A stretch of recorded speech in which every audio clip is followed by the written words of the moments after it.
behind me right now. They say, well, that Boys and Girls Club does a good job of feeder program. And that's absolutely true. They say, well, your community's kind of close-knit. They support the schools and the team. And that's absolutely true. One of the things that some people don't say that I have always tried to bring up is our coaching. Back when Coach Diane Shanklin coached, and we go back to the junior high and other levels, the Ernie Mellos, the Gene Myers, the Al Lamans, the Steve Smiths, the Diane Shanklins, the Mo Tiptons. We had a lot of coaches at a lot of different levels that did it for their whole career. You don't see that these days. What's the demands of coaching have changed, the criticisms of coaching have changed, the dynamics of it being a year-round endeavor has changed. But one of the reasons that our teams have been so successful is those coaches. And I got to watch Diane Shanklin all through her years of coaching, 33 years. She was Orrville volleyball. I mean, she was truly Orrville volleyball. Her protege, Sarah Kaczynski, who here took over for her, and they, combined. Diane's got 518 wins. Over 500 wins in volleyball is incredible. Okay, and this 2003 team is amazing. She's going to bring those people up that are here tonight. And the thing that I remember specifically about the volleyball, and Coach Shanklin, no nonsense coach, right? Is those kids worked every bit as hard as what Smitty's basketball team did, or Coach Mack's football team, or Mo's team. They worked very hard and were very disciplined. There was nothing casual or country club about it, and I always appreciated that they had that. I can remember that 2000. I won't say much about the season. Obviously, state championships. Now back then, the scoring was different. The game's best 2 out of 3. You only scored points when you served. Is that called side-out scoring? What was that called? Is that right? Something like that. The games were short. I remember they played down in Dayton that year. Didn't we play Dayton that year? Yes. I remember we took a couple buses of kids down, and I got the buses organized, and so I had to ride the bus with the kids. And we're going to Dayton, which takes you a little over 2 hours, 2.5 hours to get. And we played this school I've never heard of, Williamsport Westfall. Diane, you remember the scores? 15-1 and 15-2. We beat this team in less than 30 minutes. I think we just got on this bus with all these crazy kids, and we were there for 27 minutes. Then we came back and beat Versailles in the finals, and that one I looked it up, was 15-5, 15-9. And then I looked a bit further at the score of the season. They lost their opening game to West Holmes. Came back and beat them twice during the season. Went 28-1, I believe. So without further ado, before we honor the 10 inductees, we're going to recognize our 2003 state championship volleyball team. Diane Shanklin, Coach Kaczynski, and the other coaches can come on up.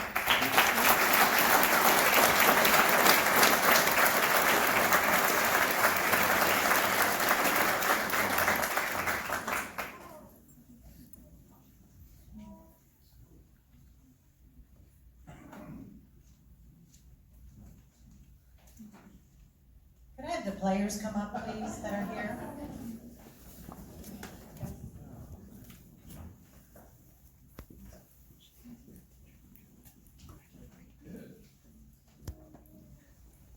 First of all, I'm very glad that Alan Davault did not introduce me and that Kent did, so thank you for doing that. Second of all, I'd like to congratulate all the inductees this year. Thank you for creating memories for Orrville High School and our community. And a special thank you goes to the Hall of Fame committee for all the work that they do throughout all the years, and without them, this would not be possible. I have to put on my glasses, some things do change. What a fabulous group of young women we have before you tonight, don't you think?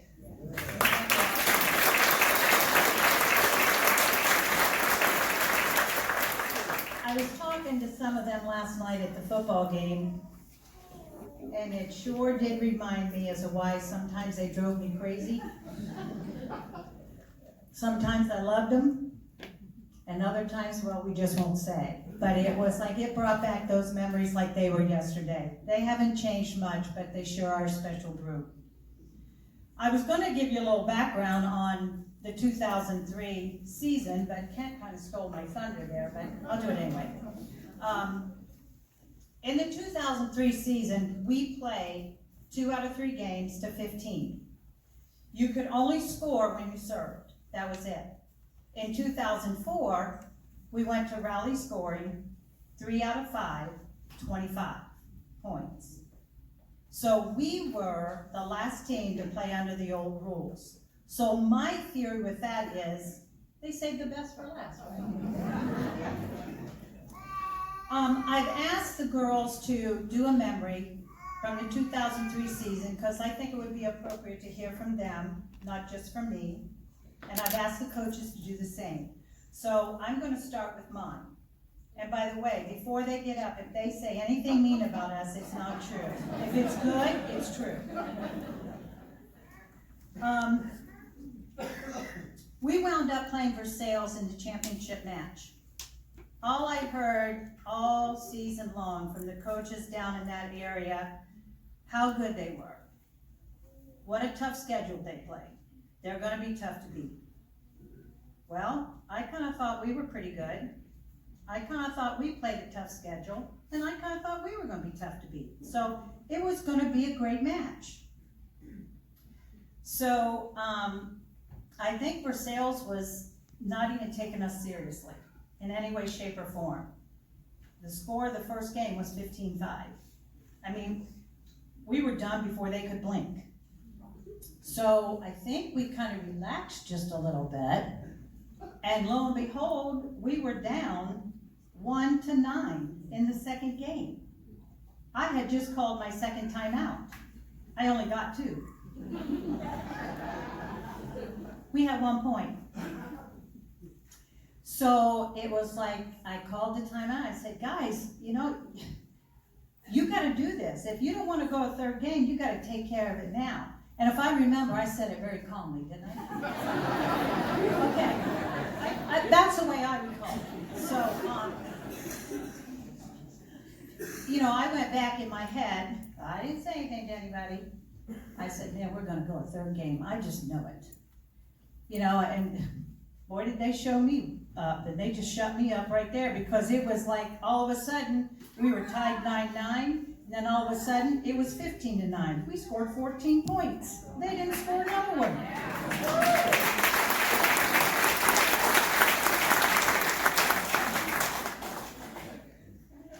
I'm not sure if that was good or bad. I think I aged. I'm not sure, but you know, a common question that I got was, how did you make that happen? I don't know. I didn't have it, they did. So I think that is a tribute to playing to win and not to lose. And playing with dedication and playing with a lot of character. So that's my memory. And Coach Jay, you want to go? I don't care. Okay.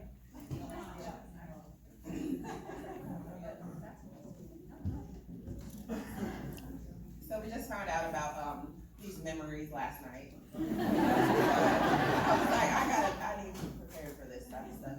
But I think that we became a family, and one memory that I thought of is we went to Shanklin's house for like a team bonding thing, and we all got a puzzle piece, and we had to create it. And we didn't really know what the puzzle piece was going to end up being, but we all got to decorate it and make it our own. And then that day when we were at Shanklin's house, we put it together, and it ended up being in the shape of a heart. And that memory kind of stuck with me. It's like one team, one heart. We win together, we lose together, and we're like a family. And so that's my memory.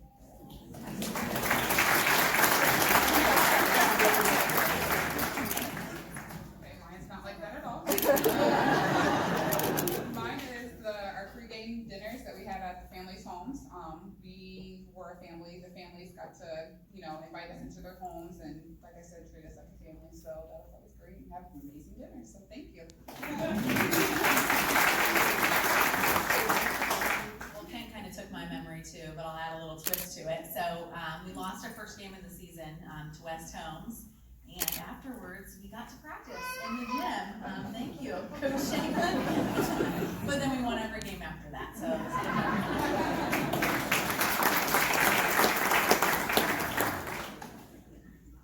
Okay, so I found out maybe 45 minutes ago that I was just So my most, I would say, traumatic memory was when we were down there for the state championship game, and we were practicing, and I took a contact lens, and I could not find one. I did not pack one, and we were in Dayton. And I was freaking out, and I had to wear my glasses to the state championship. Oh no, Pete Guster, my doctor, and I had to call him and like frantic, like, oh my gosh, can you bring me contact lens? And he saved the day.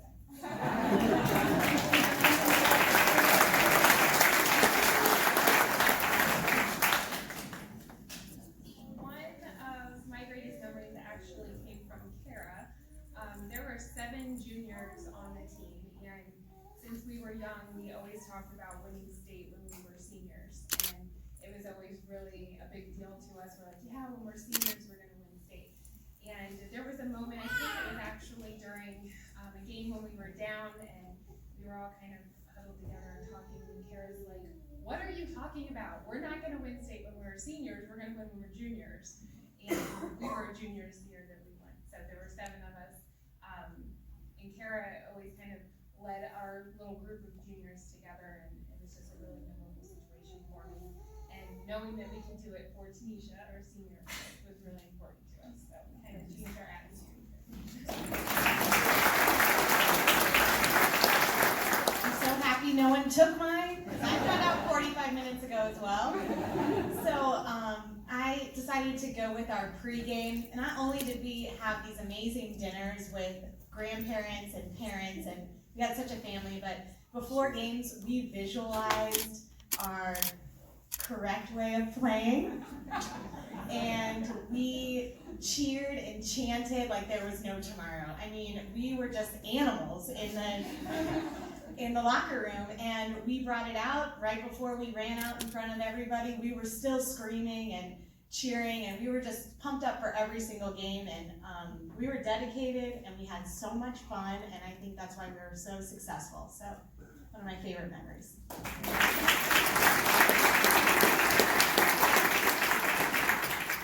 had to do that visualization too with the signs. I think my favorite memory is obviously the dance after the state game. I will never forget that. That was so fun. But I've had the pleasure of working with lots of teams over the years at lots of different levels, and this group was the most special I've ever worked with.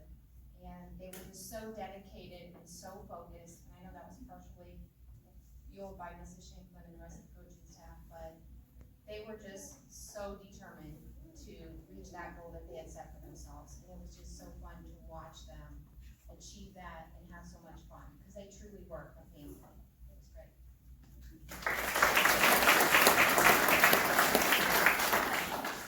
It was impossible for me to think of just one memory, because as I thought of one, I thought of another and another and another. But I will keep it very, very short, so as not to steal any more ideas. I think the biggest thing with this special team that I was amazed about is we would try and come up with some drills that would challenge them. And that was not an easy thing to do, because they were determined, they had heart, they were competitive, they were extremely athletic. And we'd come up with what we thought would be, they're never gonna be able to do this. Like, we'll give them 15, 20 minutes, we'll really make them angry, and that'll fuel them for this next drill. And lo and behold, every single time they would find a way to accomplish the drill that we put forth in front of them. So I remember that, and then my other one I really, really remember was playing at Mansfield Madison, and we were just getting crushed because we had a little tiny blocker on the outside, and I don't know who that would have been here. And we were trying to figure out what we were gonna do. We hadn't practiced anything, we hadn't prepared anything, and we decided, well, we'll just have Erica and Kara switch. We never practiced it, we hadn't prepared it, and they were just like, okay, we'll do it. And they did it, they executed it, they shut that hitter down, and we won that match. And it just was very indicative of the whole season, and the team just being able to roll with it and change on the fly. And there's not a lot of high school players that can handle that, and these guys did it night in and night out. It was really special.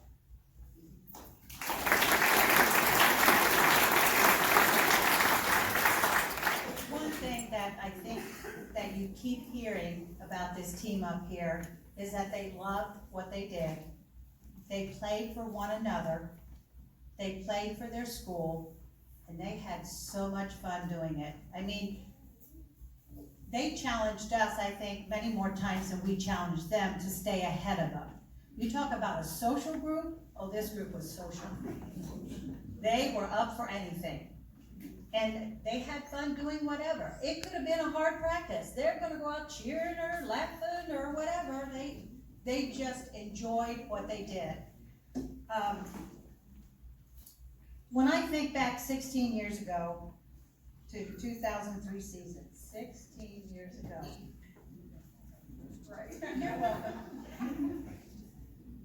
I remember a journey that was filled with wonderful memories for our school, for our community, and for our team. This was and is a very proud moment that has created a bond between us. And I would just like to thank the 2003 state volleyball champs. If you would join me in doing so.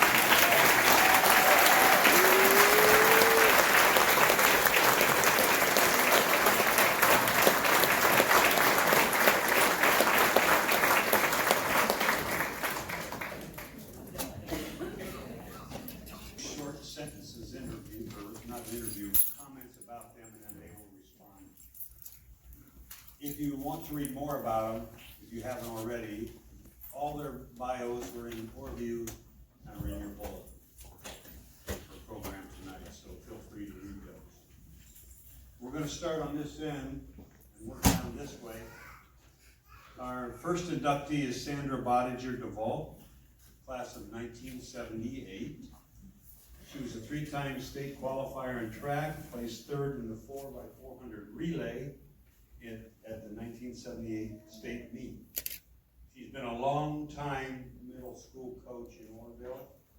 And on that relay team with her, I felt that I should include Molly Helmuth, Sarah Geiser, and Mary Moore, who were the other three parts of the relay. Would you welcome, please, our first inductee, Sandra Davault.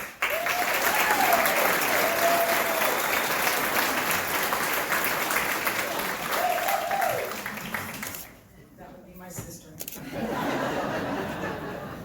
Okay, as I'm sitting over there, I'm looking at my print on my paper that I have, and it's like 12. I probably should have made it a little bit bigger, but I kind of have it memorized. I didn't tell anyone what I was going to say, so I was practicing on my own. But first of all, I'd like to congratulate the new inductees and previous inductees. I had the honor of coaching several of the ones that are up here and having them in class, which does make me one of the old timers.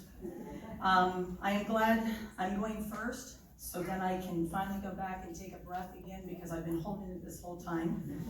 I actually asked Coach Shanklin to do this for me tonight, but she wouldn't do it for me, so I had to do it myself, she said.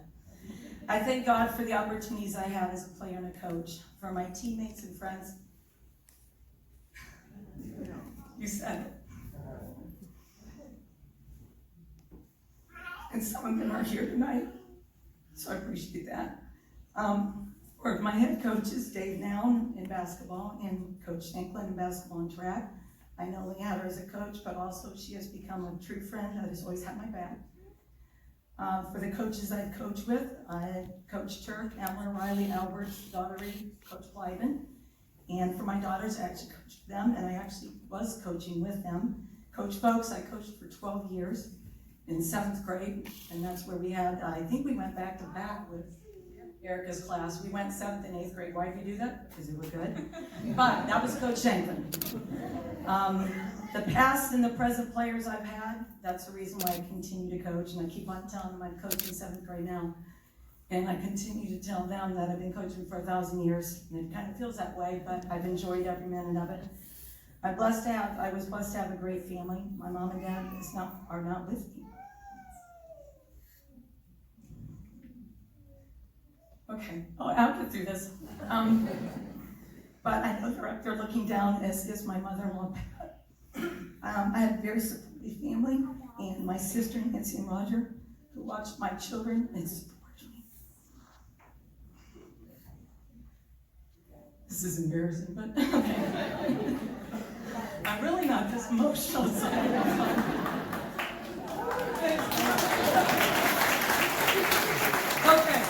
my children who had to put up with coming to practice, I vividly remember one practice, my sons were throwing chicken nuggets out on the floor. Tyra Ray was in that group at the time. And my sons were kind of the silent supporters, but my daughters are the mama bears.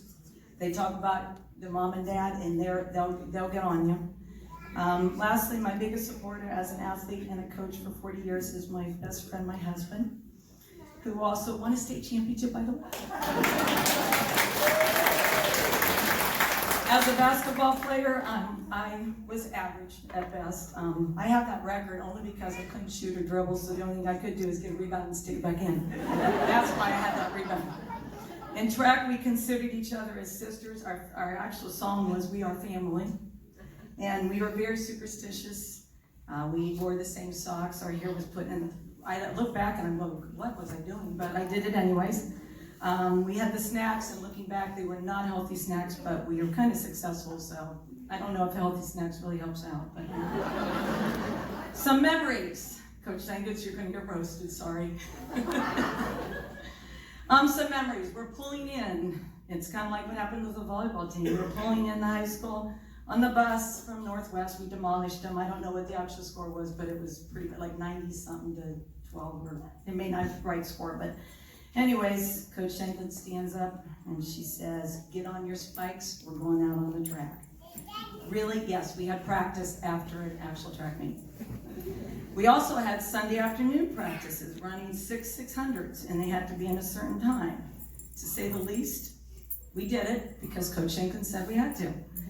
Of course, the infamous two-a-days of track. I don't think anyone in the state of Ohio was running two-a-days, but we were. We'd come in at 6 o'clock in the morning. We run up to Hosteller Hill, run hills, go back, take a shower, come back to school, and yes, we did have practice after school also. Where were my parents at that time? I don't know. They never said anything to the coaches, but I wondered where they were, but times have changed. That is why we were successful, though, and I thank Coach Shanklin for that. I should make you come up here and stand. As a coach, I love coaching. My mind is still wanting to coach, but my body gets a little bit weary as we take these bus trips, and I'm coaching 7th grade volleyball now and still enjoy it. Basketball, I kind of given that up. Mainly I'm going to blame it because Meg took over the head basketball coach and I can watch Brody for her. But it's just because I don't think I can do those bus trips anymore. Advice to young athletes is to give it your all, because when you get in your 40s and 50s, you may still think you can jump over a fence and fall to the ground and get your shoe caught in it. That just happened when in my early 50s.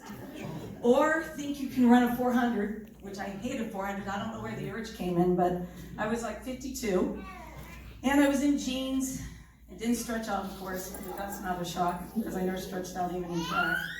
I was feeling pretty good in the 200, feeling like I was going well, coming around the corner, and then all of a sudden I hear from my daughter Maggie, "Mom, what are you doing?" And I said, "I'm running a 400. She goes, "No, you're not." And I looked at her and I go, in my mind I'm going, well, I've always told kids not to quit, told my own kids not to quit, tell all the kids in my classroom, you never quit anything, no matter what. But then I'm also thinking, her and Hannah were only in 6th grade, and if I collapsed, I don't think they would know what to do, so I stopped. So the moral of the story is, to you young athletes, is use it before you lose it. So, thanks again for this honor. I lived for it. It was something that, growing up, playing under the Friday night lights was my goal, and really not much more. And it was truly special to be a ball boy for guys like Tim Hiller and Tommy Brenner, Kyle Simmons, and now I get to share this platform with them in the Hall of Fame. Truly special moment for me. The second accolade that was not on the list was that in my whole career from 7th grade to senior year, I never, and I want to hear it now, I never lost to Worcester. I didn't know how to lose to Worcester. And in fact, my twin brothers were 2 years ahead of me. They never lost to Worcester. My dad never lost to Worcester. And my Uncle Keith never lost to Worcester. Now my cousin Ben, he's a senior this year. He must not have got the gene because he's lost to Worcester. But he is the only one with a state championship ring.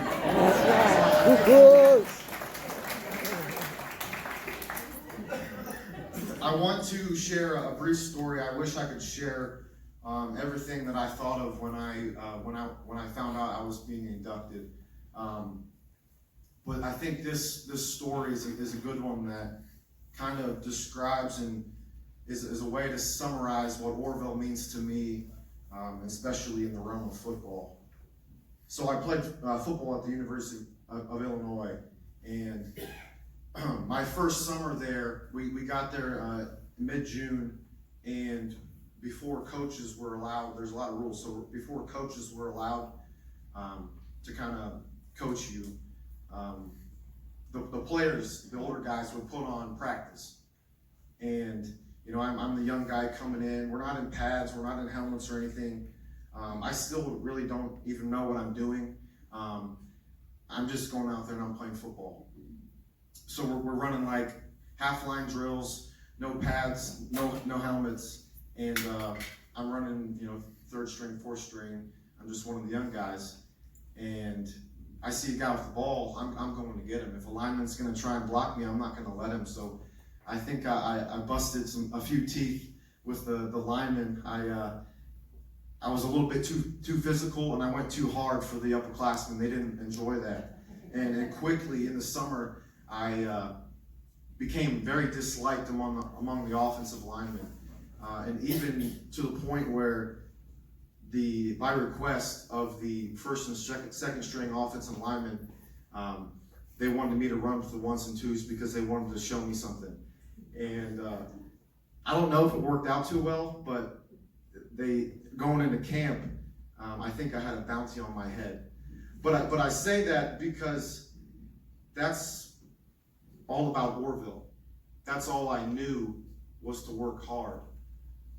I remember from being a ball boy to playing that when we were walking on the field, sure enough, one of the coaches was blowing the whistle and we were running gassers.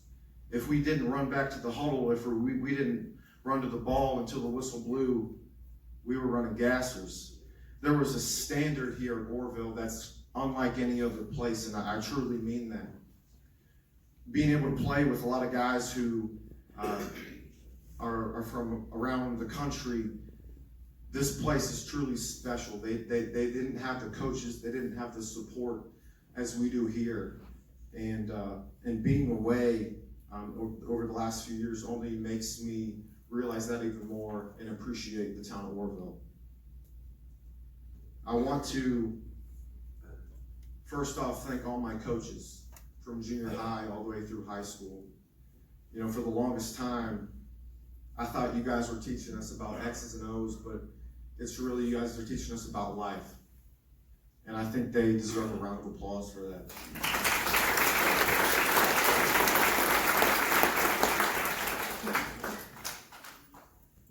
They taught us hard work, constantly, repeatedly, every day, raising the bar.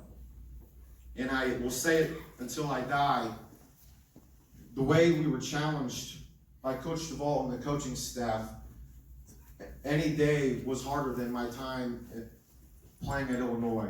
They challenged us every day, whether it was in the classroom or on the field. It was the time of my life, but it was really hard. And that's how, you know, we grew as young men and how we grew as people in this world. I want to thank my family, immediate and extended family, for all their continued support, especially my two brothers. They're two years older than me, and I got to share the best 2 years of my football career with them, playing alongside them. If you guys, any of you have ever been able to play with a sibling, it's really special. Not just on Friday nights or during practice, but throughout the whole year, throughout the whole summer, getting up and working, you know, towards a goal. with your two brothers is truly special. I want to specifically thank my two parents, Jan and John. For their unending love and support, and I tallied it up. They never missed a game my whole high school career. And in fact, they actually never missed a game in my college career. And when I tallied it up, I think it was close to 100 straight games. So please give them a round of applause. It's something I'll never take for granted. Next, I want to thank my beautiful wife, Madison. We started dating freshman year of high school, and 2 years ago we got married. I think I was hooked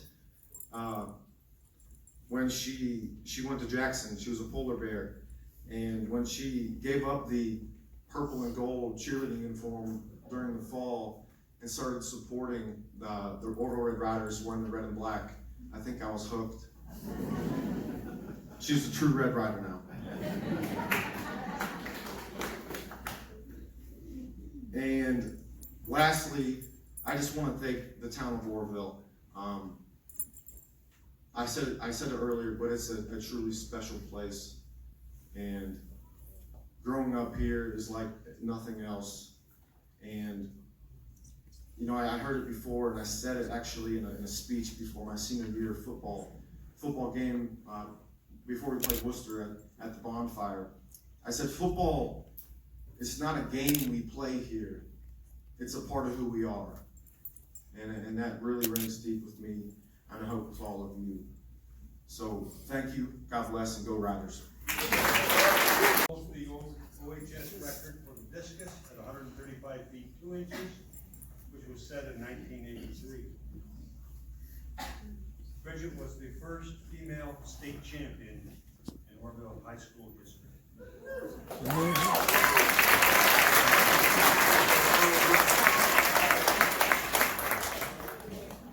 She went to Kent State, where she threw the shot and discus and also played rugby. Welcome, please, our next inductee, Brigette May.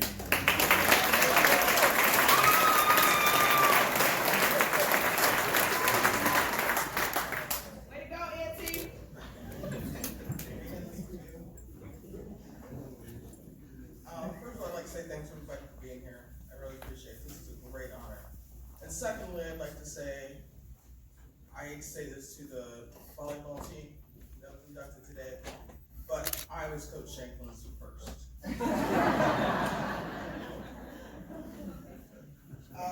I'm also happy that Rick could find me. I didn't know I was lost. But now, going way back to the 80s, when I first started went out for the track team, Coach Shanklin wasn't quite sure what to do with me. I said, well, I can run, not fast or not far.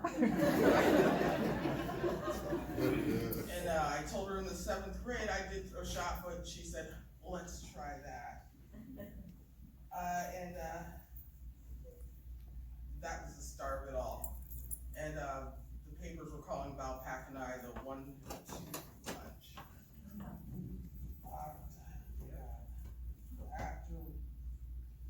After winning districts my sophomore year, I went home to tell my mom that I had made it to state in Columbus. And she said, you're not going to Columbus. You're not going to Columbus for a weekend by yourself. I'm sorry? I'm thinking to myself, I'm going to have to get Mr. Weeman to kidnap me, take me home. You know, I told my brother, I said, Mom said I can't go. To this day, I have no idea what Dennis Ray said, but I wanted getting to go. And for those of you that don't know my mother, she was only about 4'11", and she didn't come to a whole lot of my track meets because it would take Jesus Christ himself to get Mary Ray to stand in the rain every time we played. But the one day she did come to one of my track meets, and she watched me throw the shot put, and she said, come here, come here, come here. I'm like, oh, okay. Okay, Mom, what's up? She said, instead of throwing it, she says, roll it, it'll go.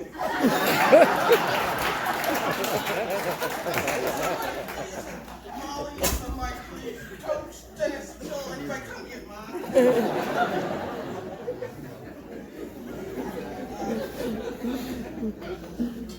anyway, like I said, to this day, I have no idea what my brother said, but I did get to go to Columbus and I won state.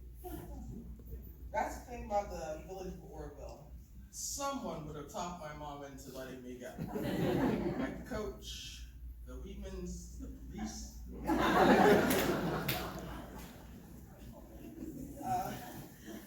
I've always heard that if you want to escape from the police, you should come to a small town. Not Orrville. Go to Bueller's one time. They will know what church you go to, and probably where you live. But that's what I love about a small town. I lost my father when I was very young, and I depended on the village of Orrville to help me, especially a lot of my male role models. Mr. Weedman and the lenders, there were several people out there, and I just want to say thank you.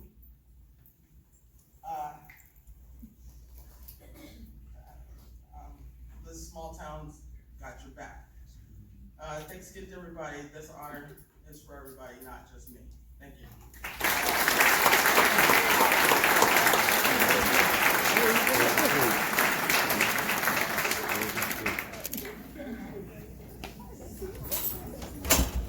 Our next inductee is Drew Robinson, class of 1999. He was a tailback on the 1998 state championship football team. He ran for 2,096 yards in 1998. He also won the state title in the 100-meter dash in 1999 with a time of 10.83. He was also a member of the 1999 Division II state championship track team. He played football collegiately at Indiana and Edinburgh. Welcome, please, Drew Robinson.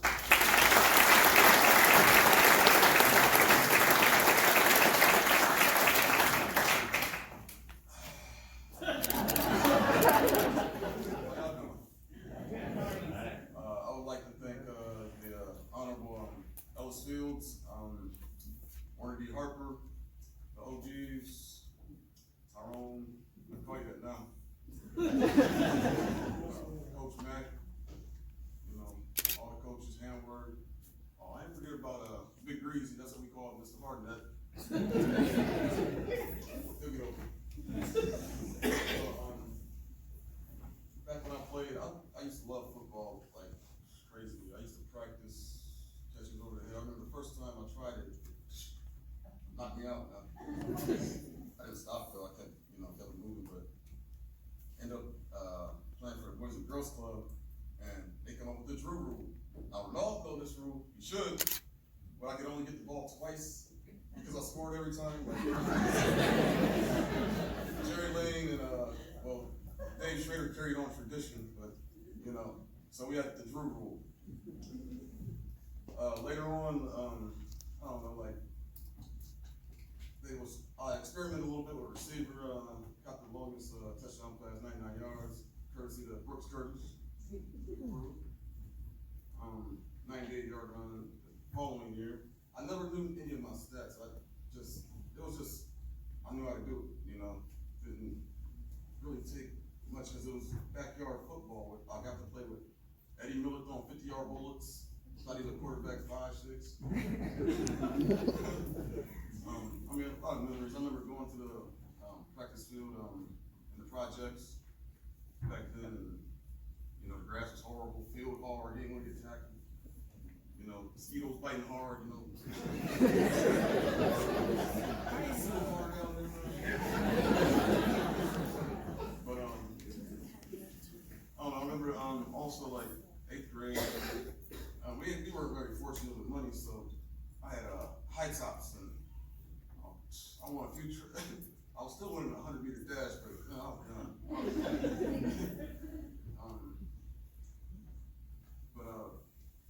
I don't know what else to say. Thank my coaches though. Mwah. And sitting behind me. Vote DeMarcus Robinson next year.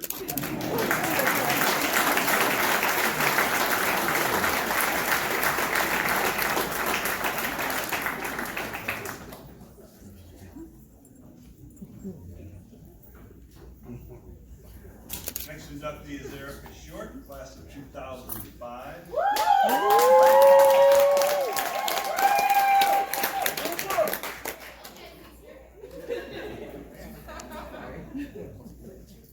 I lost my place. She was first team All-Ohio volleyball in 2004. Member of the 2003 state championship volleyball team, as we all know. She was recognized earlier. She attended Indiana University on a volleyball scholarship where she earned all Big Ten team and honorable mention All-American honors. She played volleyball professionally in Puerto Rico, Germany, and Spain. And she was also a second team All-Ohioan in basketball at Orrville High School. Welcome, please, Erica Short.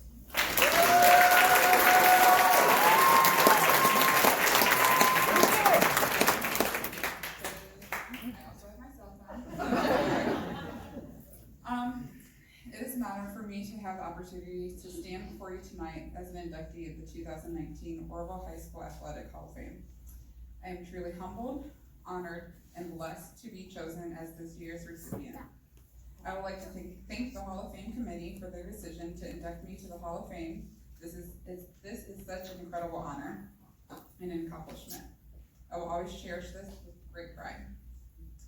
There are many people who have played a vital role in making this possible, so I'd like to take the time to thank them and recognize these individuals.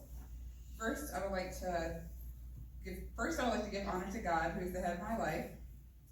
Next, I would like to thank my family members, the ones who yelled all the way here right now, and the ones that are not here today as well. I would like to thank my mother, my father, and my sister for always believing in me when I didn't believe in myself. Your endless support, understanding, and love was a driving force that helped me push through the difficult times. Taking time off work and a lot of money, thank you, appreciate that. Driving me around to practices and games for AU basketball and junior volleyball could not have been easy. Through your selfless act, I was able to pursue my dream of becoming a better player. I would not be the person I am today without the three of you in my life. I just hope one day that I'll be able to pay you back for everything you do and did and do for me. To all my coaches, Coach Shanklin, Coach K, Coach Davault, Coach Books, Coach Albert, Melissa and Tom Patante, rest in peace, Tom. You guys all saw potential in me that I didn't see in myself, and always pushed me to become a better player. I know you guys already heard this memory, so I'm going to say it again, sorry. I know Ken already talked about it, and Kara, was when I was a junior, and we lost to West Holmes. And Coach Shanklin kicked everyone out and made us run sprints, and I thought it was pretty bad. But guess what? I pushed through and made me, become a fighter. I was pretty mad about that, but that's okay. That night ignited a fire inside me to always continue to be a better player and do whatever was necessary to ensure that I or my teammates never experience something like that again. As I close, I would like to encourage our children to participate in a variety of activities in those developing years. Most of the inductee class, including myself, participate in multiple sports in our youth, which allowed for greater exposure to our own skill sets. Having different coaches, teammates, and different experiences, it gave us the opportunity to grow and be resilient and tenacious, all of which build our self-esteem and confidence, which helps shape all of us to be who we are today. I would love these traits to continue to be molded in our children and our community. Thank you again to the Hall of Fame Committee, and thank you very much for this honor.